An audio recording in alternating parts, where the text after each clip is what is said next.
আসসালামু আলাইকুম রহমতুল্লাহ।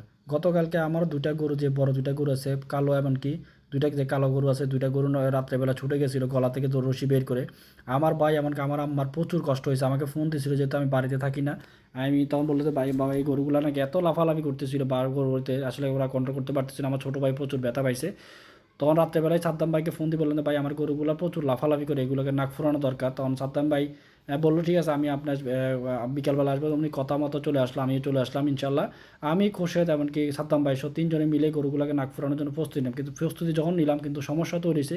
এই গরুগুলোকে কোনোভাবে কন্ট্রোল করা যাচ্ছিল না। ঘরের ভিতরে আমরা অনেক চেষ্টা করলাম, দড়ি দিয়ে বেঁধে ডান পাশে বাম পাশে টানা দিয়ে নিচে উপরে অনেক চেষ্টা করার পর পারলাম না। তখন একটা গরুকে আমরা বাইরে নিয়ে এসে বললাম, তাদের বলে গাছের সাথে বেঁধে করা যাবে। তখন যাক, এই গরুটাকে প্রায় আধা ঘন্টা সময় লাগছে নাক ফুরাইতে, এত পরিমাণ কষ্ট হয়েছিল মানে বলে বোঝাতে পারবো না আপনাদেরকে। প্রত্যেকটা গরু মানে প্রায় 5টা গরুকে আমরা প্রায় নাক ফুরাইতে পারি আধা ঘন্টা করে, প্রায় 3-4 ঘন্টা সময় লাগছে। হয়তো ভিডিওতে আপনারা শর্টকাটে অল্প একটু দেখতেছেন। এই গরুগুলা যেহেতু অনেকে বলতে পারেন ভাই এখন আপনি নাক ফুরাইতেছেন কেন, নাক ফুরানোর কারণ হচ্ছে এই গরুগুলা যেহেতু একটু সাইজে বড়, সামনে হয়তো খাবার দাবার দিলে আরও বড় হবে ইনশাল্লাহ। তখন এই গরুগুলোকে হয়তো আমরা কন্ট্রোল করতে পারবো না। যেহেতু আমার আম্মা এমনকি ছোটো ভাই, আমার আব্বা দেখাশোনা করা হয়, তাদের জন্য রিস্ক হয়ে যায়। এই জন্য আমি আসলে এই গরুগুলোকে নাক ফুরাই দিলাম। যেহেতু ওনারা মুরব্বী মানুষ, হয়তো অনেক সময় দেখা যাচ্ছে মাথা লাড়বে অথবা লাথি দিবে, তখন কিন্তু ওনার ক্ষতি হতে পারে। এই জন্য আমি এই গরুগুলোকে নাক ফুরানোর জন্য প্রস্তুতি নিলাম।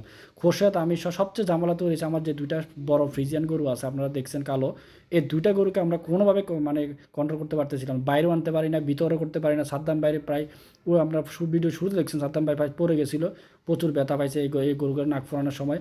খোরশেদর আর আল্লাহর রহমতে খোরশেদও প্রায় আহত হওয়ার মতো অবস্থা আছে, আল্লাহর রহমতে একটুর জন্য বেঁচে গেছে। কীভাবে হচ্ছে সেটা হচ্ছে, যখন নাক ফোরানোর জন্য উনি সুইটা নাকের ভিতরে ঢুকা দিল, এটা মাথা লাড়া দিয়ে খোরশেদের প্রায় প্রাণ পর্যন্ত নিয়ে গেছিলো, সুইটা অল্পর জন্য বেঁচে গেছে। এই গরুগুলা যেহেতু একটু বড় সাইজের, এগুলো আসলে নাক ফুরাই দেওয়াটাই বেটার। এই জন্য আমি আপনারা দেখতে পাচ্ছেন যে খোরশেদ অল্পের জন্য বেঁচে গেছে, হালকা একটু মানে নাহলে ওর কিন্তু চোখ বেড়া যায়, সুইটা লাগতে পারতো। আল্লাহ রহমত করছে। এখন যারা নাক ফুরাবেন তাদের উদ্দেশ্যে একটা কথা বলি, যারা এক্সপার্ট, হ্যাঁ, তাদেরকে দিয়ে নাক ফুরাবেন, অন্য কোনো লোক দিয়ে করাবেন না। যারা বোঝে না তাদের দিয়ে কখনো এগুলো করাবেন না, কারণ এখানে একটা নাকের ভিতরে একটা নরম হাড্ডি থাকে। আপনি যদি ভুলক্রমে হাড্ডির ভিতরে লেগে যায় তাহলে কিন্তু প্রচুর ব্লিডিং হবে।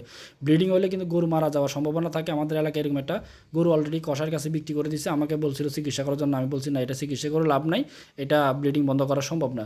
এই জন্য সাদ্দাম ভাই যেহেতু এই কাজে এক্সপার্ট, ওনাকে এই জন্য নিয়ে আসছি। ওনার মাধ্যমে আমি এই গরুগুলো 5টা গরুকে নাক ফুরাই নিলাম। তো আমার জন্য সবাই দোয়া করবেন, আল্লাহ যাতে আমার ব্যবসা বারাকা দান করে। তো আল্লাহ হাফেজ, সবাই ভালো থাকবেন।